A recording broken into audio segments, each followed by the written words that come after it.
முதலமைச்சர் விஜய் பிறந்தநாளில் தொடக்க விழாவுக்காக 300 பேருந்துகள் வீணாக பல்வேறு ஊர்களில் இருந்து சென்னை வரவழைக்கப்பட்டு 3 நாட்களாக நிறுத்தி வைக்கப்பட்டதற்கு அன்புமணி கண்டனம் தெரிவித்துள்ளார். பாமக தலைவர் அன்புமணி வெளியிட்டுள்ள கண்டன அறிக்கையில், முதலமைச்சர் விஜய் பிறந்தநாளான கடந்த 22ஆம் தேதி புதிதாக 300 பேருந்து சேவைகள் தமிழ்நாடு முழுவதும் தொடங்கப்படும் என அறிவிக்கப்பட்டதை சுட்டிக்காட்டியுள்ளார். இதனை ஒட்டி தமிழ்நாட்டில் உள்ள சென்னையை தவிர்த்த 6 போக்குவரத்து கழகங்களில் இருந்து 300 பேருந்துகள் 900 ஓட்டுநர் நடத்துனர்களுடன் சென்னைக்கு வரவழைக்கப்பட்டு எரிபொருள் வீணடிக்கப்பட்டுள்ளது என அவர் சாடியுள்ளார். அந்த நிகழ்ச்சியும் நடத்தப்படவில்லை. 3 நாட்களாக 300 பேருந்துகளும் 900 ஊழியர்களும் தேவையில்லாமல் சென்னையிலேயே இருப்பதால் கூடுதல் செலவு என்றும், ஏற்கனவே ஒரு பேருந்தை ஒரு முறை சென்னைக்கு எடுத்து வந்து மீண்டும் எடுத்துச் செல்வதற்கு 15,000 முதல் 40,000 ரூபாய் வரை செலவாகும் என அன்புமணி குற்றம் சாட்டியுள்ளார்.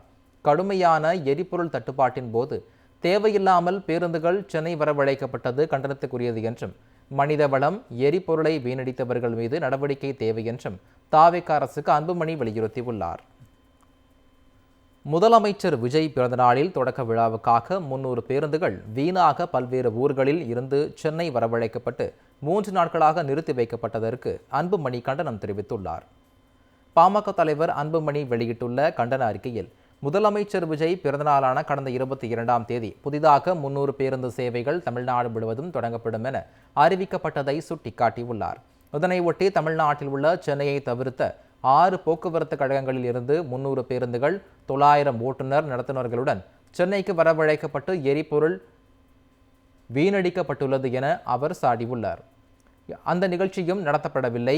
3 நாட்களாக 300 பேருந்துகளும் 900 ஊழியர்களும் தேவையில்லாமல் சென்னையிலேயே இருப்பதால் கூடுதல் செலவு என்றும், ஏற்கனவே ஒரு பேருந்தை ஒரு முறை சென்னைக்கு எடுத்து வந்து மீண்டும் எடுத்துச் செல்வதற்கு 15,000 முதல் 40,000 ரூபாய் வரை செலவாகும் என அன்புமணி குற்றம் சாட்டியுள்ளார். கடுமையான எரிபொருள் தட்டுப்பாட்டின் போது தேவையில்லாமல் பேருந்துகள் சென்னை வரவழைக்கப்பட்டது கண்டனத்துக்குரியது என்றும், மனித வளம் எரிபொருளை வீணடித்தவர்கள் மீது நடவடிக்கை தேவை என்றும் தாவேக அரசுக்கு அன்புமணி வலியுறுத்தியுள்ளார்.